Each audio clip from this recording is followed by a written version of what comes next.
En el nombre del Padre, del Hijo y del Espíritu Santo. Señor mío y Dios mío, creo firmemente que estás aquí, que me ves y que me oyes. Te adoro con profunda reverencia. Te pido perdón de mis pecados y gracia para hacer con fruto este rato de oración. Madre mía Inmaculada, San José, mi Padre y Señor, Ángel de mi guarda, interceded por mí.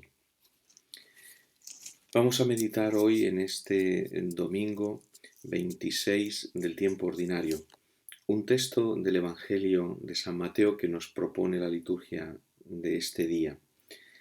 Se trata de una parábola, la parábola de los dos hijos que reciben ese encargo del padre de ir a trabajar a su viña. Se encuentra en el capítulo 21 del libro del Evangelio de San Mateo y por lo tanto es una de esas enseñanzas, según San Mateo, que Jesús realiza cuando ya ha entrado en Jerusalén, eh, los días antes, próximos a su pasión. Después de la entrada triunfal de Jesús en Jerusalén, como esos peregrinos que iban para celebrar la Pascua, a partir de ahí, entonces Jesús, en esos días pocos antes de celebrar su Pascua y de morir en la cruz, realiza una serie de enseñanzas. Aquí se encuentra esta parábola. Dice así: ¿qué os parece? Un hombre tenía dos hijos. Se acercó al primero y le dijo: Hijo, ve hoy a trabajar en la viña. Él le contestó: No quiero.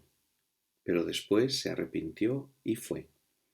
Se acercó al segundo y le dijo lo mismo. Él le contestó: Voy, Señor, pero no fue. ¿Quién de los dos cumplió la voluntad de su padre? Contestaron: el primero. Jesús les dijo: En verdad os digo que los publicanos y las prostitutas van por delante de vosotros en el reino de Dios. Hasta aquí la parábola de Jesús. ¿Por qué la pronuncia? ¿Cuál es el sentido, el significado de esta enseñanza de Jesús en modo de parábolas como era frecuente en él? ¿Qué es lo que quiere enseñar? Tal vez para poder entenderlo primero teníamos que ver un poco el contexto. Unos versículos antes nos dice el Evangelio que Jesús se dirigió al templo a enseñar, como tal vez era costumbre de él cuando se acercaba a Jerusalén. Y posiblemente, no lo dice en esta ocasión el Evangelio, se encontraba en el pórtico de Salomón enseñando, pórtico grande, hermoso, donde los rabinos solían enseñar a sus discípulos, investidos de la autoridad que tenían como rabinos. Eran los intérpretes auténticos de la Sagrada Escritura y de la ley de Moisés. Y entonces allí ellos, a sus discípulos, les enseñaban y les interpretaban distintos pasajes de la Escritura o de algunos aspectos de la ley de Moisés. Y Jesús se encuentra allí también como aquellos rabinos, enseñando no solamente a sus discípulos, sino también a muchos otros que, tal vez atraídos por curiosidad o simplemente por el sentido de la enseñanza de Jesús, se acercaban a él para escucharle con agrado y con gusto. Y mientras se encontraba allí, predicando, sentado, y los demás escuchando a sus pies, se le acercaron los sumos sacerdotes y los ancianos del pueblo, es decir, las máximas autoridades del pueblo de Israel, las máximas autoridades religiosas del pueblo de Israel, por lo tanto, aquellos que tenían la misión de guiar al pueblo de Israel en nombre de Dios. Y entonces le preguntan: ¿con qué autoridad haces esto? ¿Quién te ha dado semejante autoridad? Suena un poco como si aquellos se extrañaran de que Jesús, que no tenía aparentemente ningún tipo de estudios rabínicos en ninguna escuela rabínica, no había cursado ninguna enseñanza, no había frecuentado, no había participado y ni había recibido las enseñanzas de ningún otro maestro rabino de Israel. ¿Por qué se sentaba allí y entonces se dedicaba a enseñar como si él fuera un maestro, como si él fuera un rabino? Y por eso le preguntan por la autoridad. ¿Cuál es la autoridad con la que haces esto? ¿Quién te ha dado esa autoridad o esa capacidad? Es una pregunta sorprendente. Preguntarle a Jesús de dónde le viene la autoridad para enseñar la palabra de Dios, cuando Él es precisamente la palabra que se ha hecho carne, que se ha encarnado. Jesús les replicó: os voy a hacer yo también una pregunta. Si me la contestáis, os diré yo también con qué autoridad hago esto. Es decir, tenía preparado Jesús una contrapregunta para responderles a esta insinuación. El bautismo de Juan, dice, ¿de dónde venía? ¿Del cielo o de los hombres? Esta pregunta es tremenda. Es una pregunta terrible para los sumos sacerdotes y los ancianos del pueblo, porque efectivamente se pusieron a pensar. No eran ignorantes, no eran tontos. Si decimos del cielo, nos dirá: ¿y por qué no le habéis creído? Pero si decimos de los hombres, un bautismo de los hombres, por lo tanto no tiene la autoridad divina, tememos a la gente, porque todos tienen a Juan por profeta. Y entonces le respondieron a Jesús: no lo sabemos. Así que Jesús concluyó diciéndoles: pues tampoco yo os digo con qué autoridad hago esto. Es decir, no habéis sabido interpretar la enseñanza de Juan, por lo tanto, no vais a saber interpretar la autoridad con la que yo hago todo esto. Si no habéis entendido la misión y la figura de Juan el Bautista, no vais a entender cuál es mi misión. Este es el contexto. En este momento, entonces, Jesús les propone la parábola que hemos escuchado. En la parábola aparecen tres personajes: el padre, que tiene una viña y que se dirige a sus dos hijos. En primer lugar, cada vez que en la Sagrada Escritura aparece la figura del Padre, se refiere a Dios.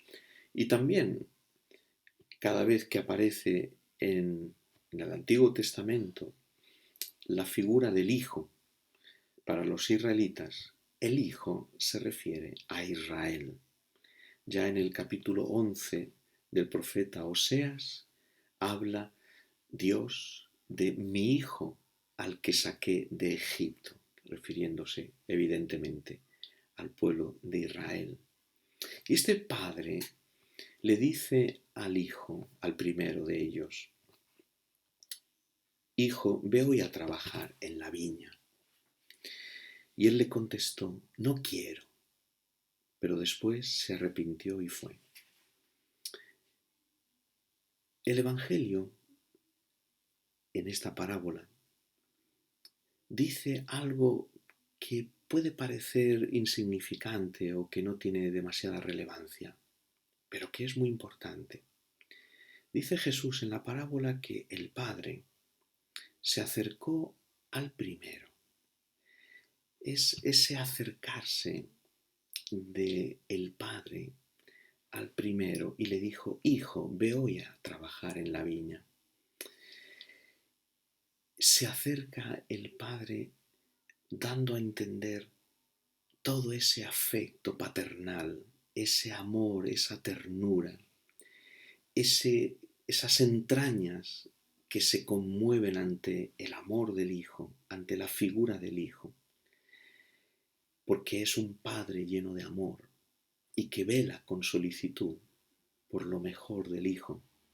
Y entonces el acercarse pone de manifiesto este movimiento de Dios lleno de amor, lleno de ternura, que se acerca a nosotros y que incluso podríamos imaginarnos la escena, el padre que pone un brazo por encima del hombro de su hijo, lo abraza con ternura y entonces le encarga esa gran misión. Hijo, la primera palabra, hijo, ve hoy a trabajar en la viña. También es sorprendente este ve hoy, efectivamente como si no fuera, por decirlo así, la costumbre, como si no fuera algo habitual, como si fuera algo extraordinario. Esa expresión ve hoy a trabajar en la viña tiene un significado también muy profundo. En otra parábola, Jesús habla del dueño de una viña que la había arrendado a unos labradores y cuando esperaba recuperar el fruto, que le dieran el fruto de la renta del trabajo de la viña, los viñadores no solamente no se lo dieron, sino que apalearon y mataron a todos los sirvientes que el dueño de la viña les enviaba para cobrar lo debido. Y al final, el dueño de la viña pensó, todavía me queda mi hijo, el amado, lo enviaré para ver si así los labradores me dan lo que deben. Y entonces les envió al hijo. Hay una cercanía entre estas dos parábolas. Es el padre que envía a la viña al hijo amado, al hijo querido.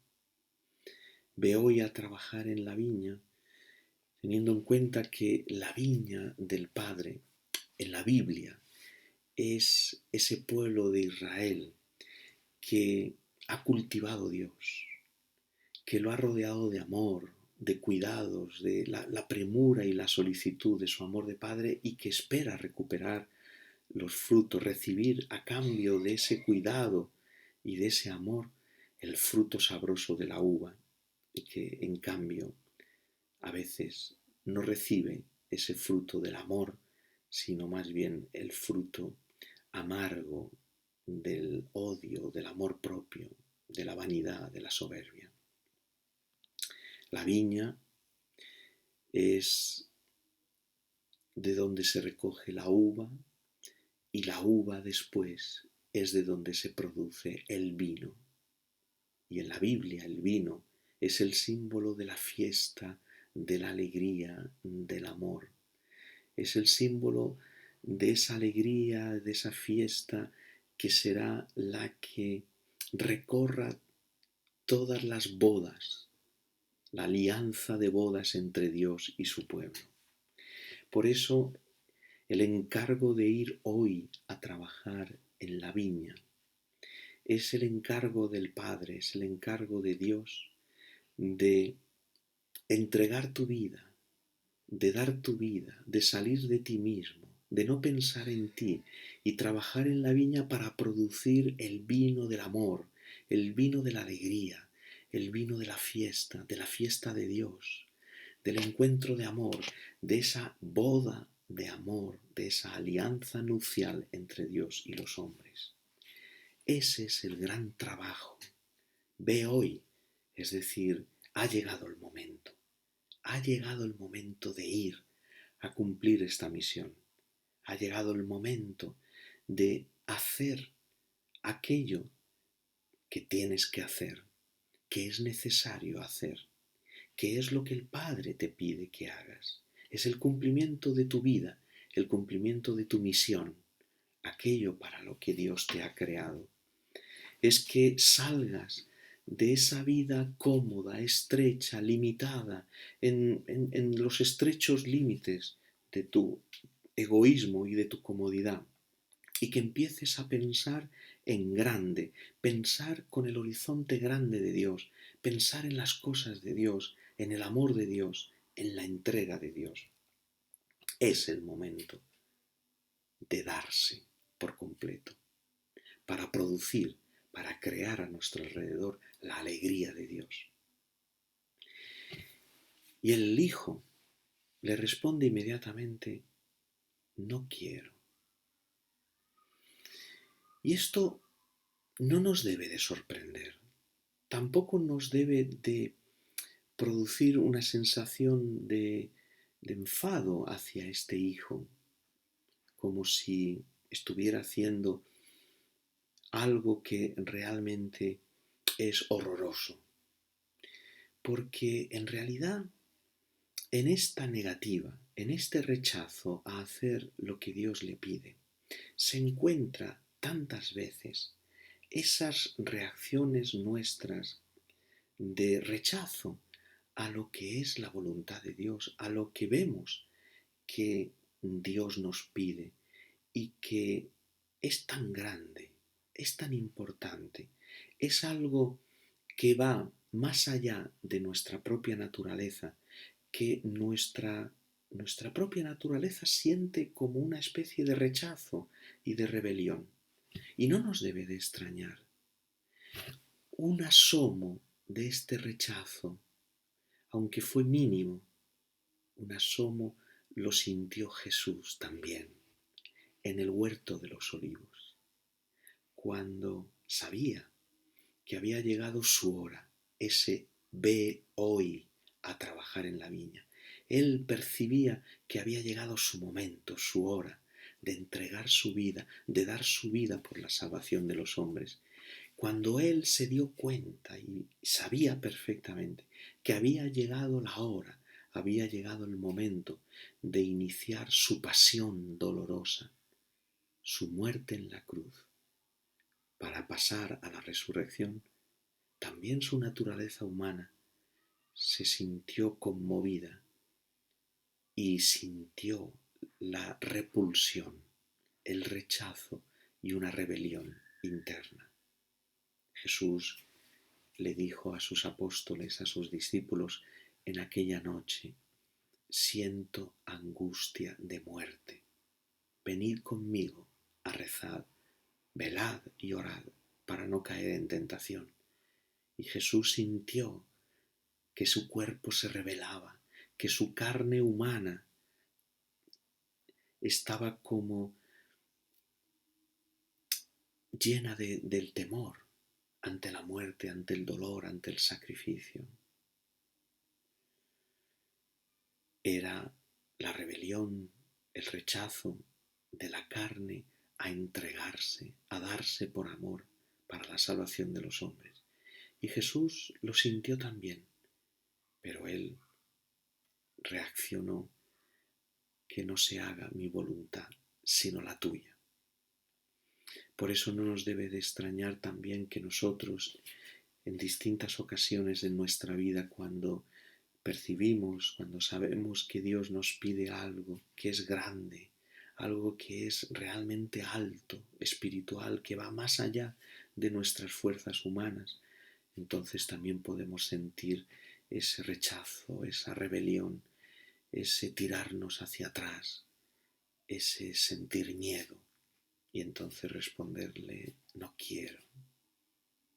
Pero después se inicia un progreso, un camino, una maduración, porque nuestra entrega a Dios, nuestro amor a Dios, nuestra vida espiritual, nuestra vida de cristianos, tiene que recorrer un camino espiritual, tiene que recorrer una maduración, un progreso, hasta que llegue el momento en el que podamos decirle: sí, Señor, yo quiero, y entregarnos de verdad completamente. Por lo tanto, ese rechazo inicial, lo importante es que no sea definitivo, que sea un rechazo inicial, pero que a partir de ahí inicie un camino de asimilación, de identificación con la voluntad de Dios, de unirnos a la voluntad de Dios, para que al final podamos decir también nosotros: Padre, si puede ser que pase de mí este cáliz, pero no se haga mi voluntad, sino la tuya.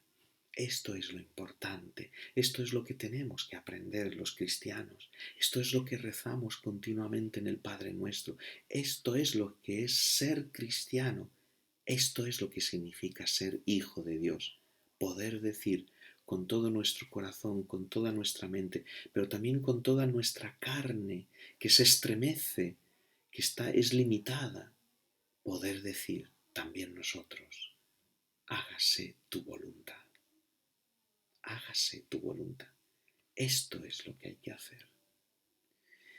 Y por eso el segundo hijo, cuando ante la misma propuesta, la misma invitación del padre, ve hoy a trabajar en la viña, le responde inmediatamente diciéndole, sí, Señor, voy. Es una respuesta falsa.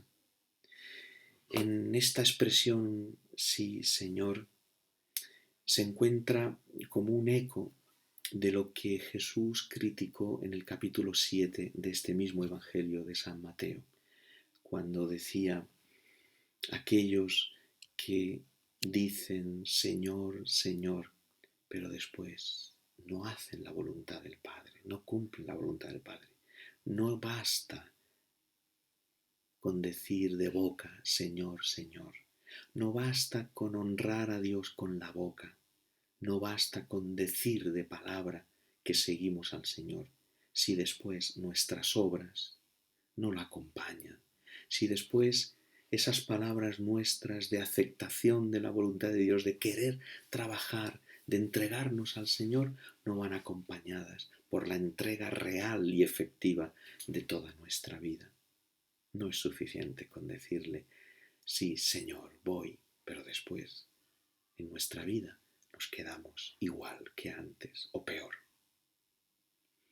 Ya el mismo tono en el que el Evangelio dice que respondió el segundo hijo ya nos da a entender un poco la falsedad, toda esa teatralidad de decir, sí, Señor, era pura apariencia, era fatuidad, era vanidad, pero estaba todo vacío. No había una voluntad real de cumplir lo que el Padre decía. En esta parábola, al final, se queda como un poco abierta a la figura de un tercer hijo, que no lo dice Jesús en la parábola, no lo explica, pero que de alguna manera está como sobreentendido en toda la escena. Y es ese otro hijo, que cuando el padre le dice, hijo, ve hoy a trabajar en la viña, le responde, sí, padre, voy, sabiendo que le cuesta, sabiendo que es difícil, pero que al final se entrega totalmente y así, sacrificándose, dejándose pisotear y destruir en la cruz, ese Hijo cumplió la voluntad del Padre y derramó en el mundo la alegría, el vino nuevo del amor de Dios, el vino nuevo de la alegría de Dios, el vino nuevo de la fiesta de Dios. Este es el tercer Hijo, este es el Hijo verdadero, el Hijo de Dios, Jesucristo nuestro Señor, que nos enseña cómo tenemos que responder en nuestra vida cuando el Señor nos pide, tú también, hijo mío, ve hoy a trabajar en la viña.